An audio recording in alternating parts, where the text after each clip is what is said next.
Welcome in, Hit Sticks Nation, for a brand new episode. Isaiah Stanback, Barry Church, Kyle Yeomans, thanks so much for all the support through the first two episodes of this series. We're going to have a lot of fun over the next couple of months with this. However, let's have some fun right now with the offense. We talked about the defense in the first two episodes. Let's switch things over. It's your turn, Isaiah, to have a little bit of fun. We're starting with 0-1 personnel. Let's hit it right here on Hit Sticks.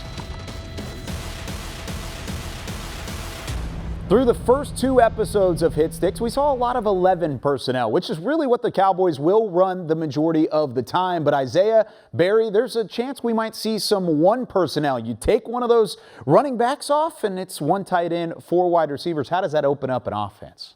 Yeah, it makes it difficult for the defense, and luckily the Cowboys have the personnel to take advantage of this personnel type. And when we talk about 0-1 personnel, the first digit refers to how many running backs you have on the field. Yep. So obviously 0, no running backs on the field, right? The 1 lets you know that we have 1 tight end on the field, which happens to be some dude named Jarwin, right? And Jarwin has some goat juice, right? Ooh. But and along with Jarwin, when you look past the 0-1, it also lets you know that you have 4 receivers out there. So we have our 3 goons that we have out there that we know all about. Gallup, all right, we got CD, okay, and then we got good old Coop, right? But then we also have Wilson out there. Obviously, we're going to see what happens this year, all right, with the roster. But as of right now, Wilson is the guy, number 4 guy up. And, when you factor in those 4 guys and the speed that they have, along with Jarwin, the ability to spread out defenses, it makes it real difficult for guys. It makes it extremely hard, especially on the defensive side of the ball. Like you said, you got a litany of receivers out there. Do you sit back and let them catch things in front of you, or do you go after the quarterback?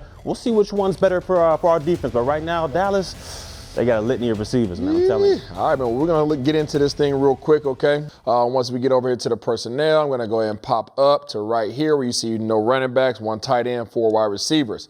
Now, let's go ahead and see what we have here. Now, obviously, you guys just heard BC say that he's either going to sit back or he's going to come at me. So you want to make sure when you're an 0-1 personnel that you have all options readily available because you are susceptible to pressure. Now, you see us right now in the box. We got 6 guys down up front. All right, he has 6 guys in the box as well. So we should be okay.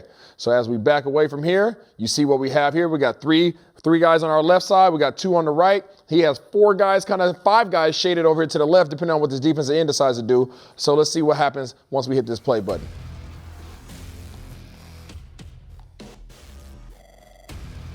Now that's the danger with this 0-1 personnel.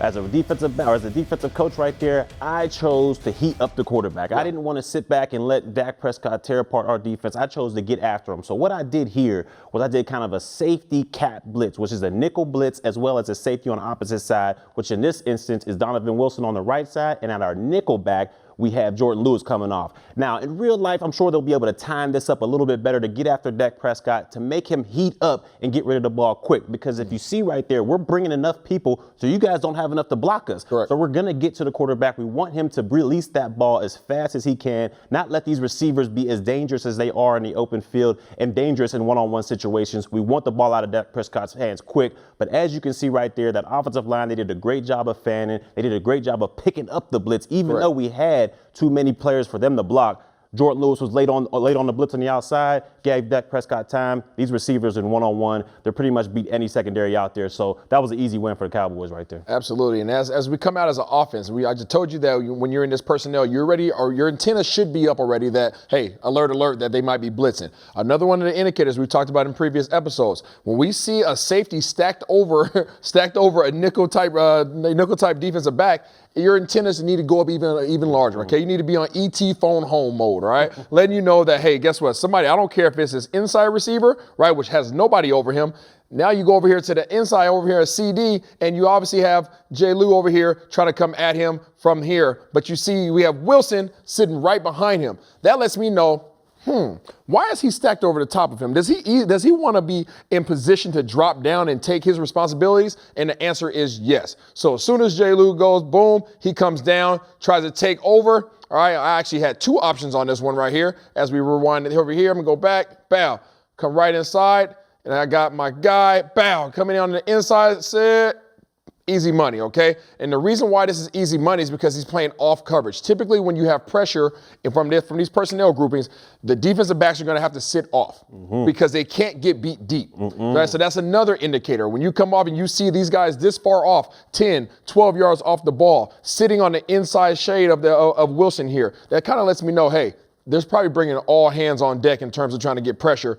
And it gives you the opportunity to not only get a free release, but again, work the inside shade, get inside here, and you got easy picking. So Isaiah, based off of what you were just saying, it makes me curious as to what you could do with Cedric Wilson, this slot receiver right here. Since you were just talking about what CeeDee Lamb is kind of out of the ordinary here, because in terms of that defender, he's probably going to crash. Like you said with him, he's going to come straight down.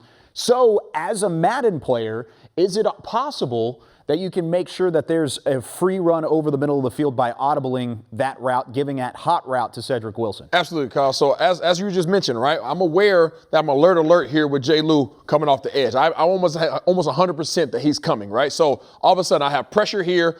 He has no coverage, so I know he's coming here as well. So how do I combat that? Well, I got 12 yards off right here with C. Will, so I can easily go ahead and hot route him and run him on a slant.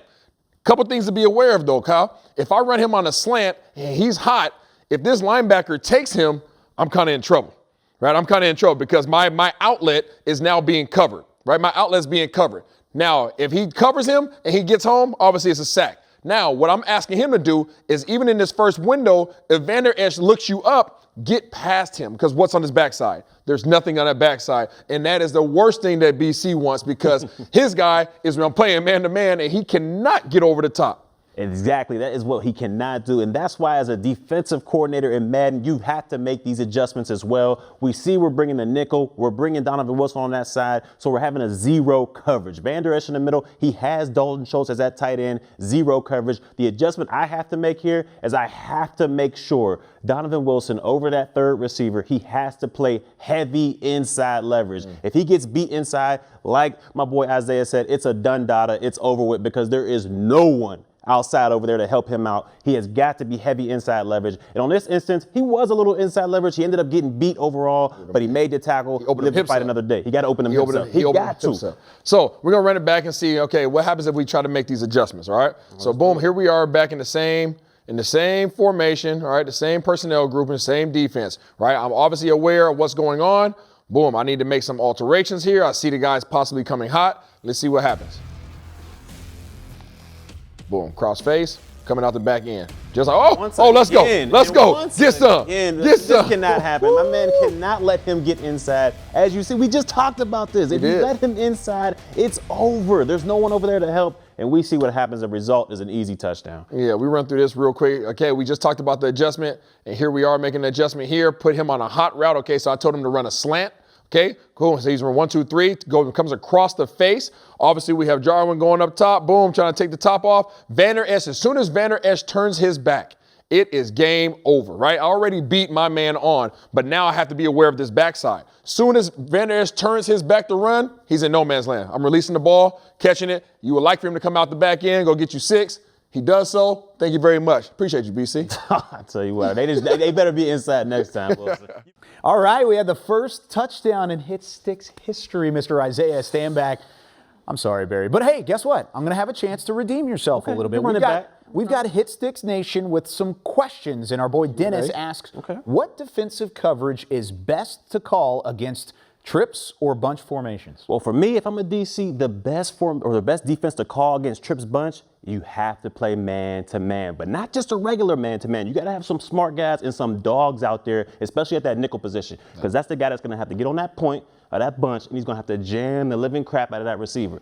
Make sure he doesn't get off the line of scrimmage. And if you can do that, you can have your outside corner and whoever's your third man-to-man guy, you guys can play in and out, which means whoever goes inside to that inside man, he got him. Whoever comes out to the outside corner, he got him. And that's the easy way not to get rubbed off, bumped, or anything like that when you're going trips bunch. Man, we got 0-1 personnel, we've got trips, we've got bunch. Lots of wide receiver talk on this edition of Hit Sticks. We've got more to come next week. But until then, he's Isaiah Stanback. He's Barry Church. I'm Kyle Yeomans. Thanks for joining us. We'll see you next time.